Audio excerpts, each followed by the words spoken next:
સુરતનગર પ્રાથમિક શિક્ષણ સમિતિના શાળાના આચાર્ય સંજય પટેલ સસ્પેન્ડ. બેદરકારી દાખવી બાળકોના ભાવિ સાથે ચેડા કરતા શિક્ષકોની મનમાની સામે રાજ્ય સરકાર ગંભીર, તેમ કહેતા શિક્ષણ રાજ્ય મંત્રી પ્રફુલ પાનશેરિયા. ગુજરાત સરકારે સુરતની સ્નેહરશ્મિ શાળા ક્રમાંક 285ના આચાર્ય સંજય પટેલને બિનઅધિકૃત વિદેશ પ્રવાસ માટે સસ્પેન્ડ કર્યા છે. સંજય પટેલે 33 વખત દુબઈનો પ્રવાસ કર્યો હતો અને પોતાની ગેરહાજરીને ન્યાયસંગત ઠેરવવા માટે માંદગી જેવા બહાના આપ્યા હતા.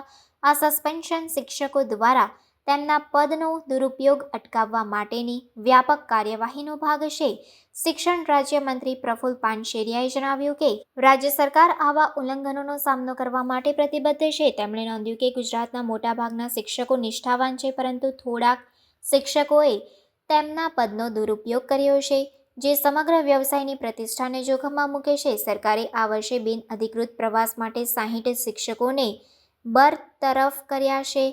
પાનશેરિયાએ જણાવ્યું કે સરકાર શિક્ષકોના પદનો દુરુપયોગ અટકાવવા માટે કડક કાયદાકીય પગલાં લેવાની પ્રતિબદ્ધ છે, જેથી વિદ્યાર્થીઓના ભવિષ્ય પર આ બેદરકારીનો પ્રભાવ ન પડે.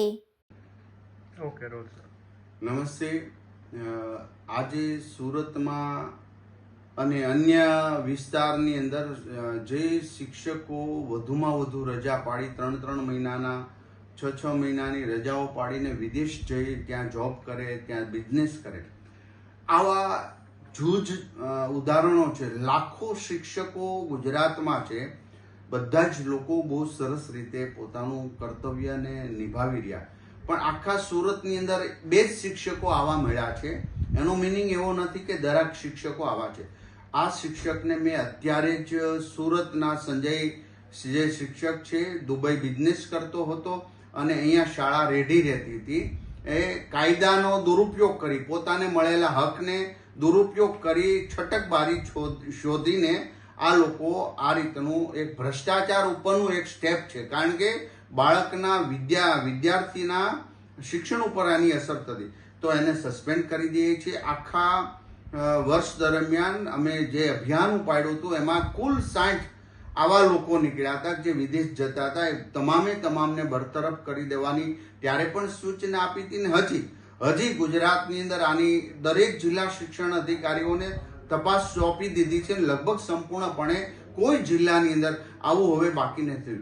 ત્યારે જ્યારે ઘણીવાર એક શિક્ષક ભૂલ કરે તો હજારો શિક્ષકો પર એની અસર નહીં થવી જોઈએ. કારણ કે નાના ગામોમાં આ ગુરુજનો ખૂબ સારી મહેનત કરી રહ્યા છે.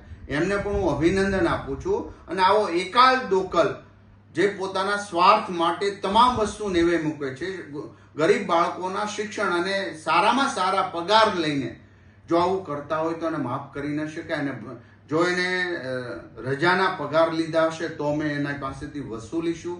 અમે SCBમાં પણ કેસ કરવા માટે થતો હોય તો શાસનાધિકારીને સૂચના આપી છે અને તત્કાલ આજે એને સસ્પેન્ડ કરવાના મેં આદેશ કર્યા છે. અસ્તુ.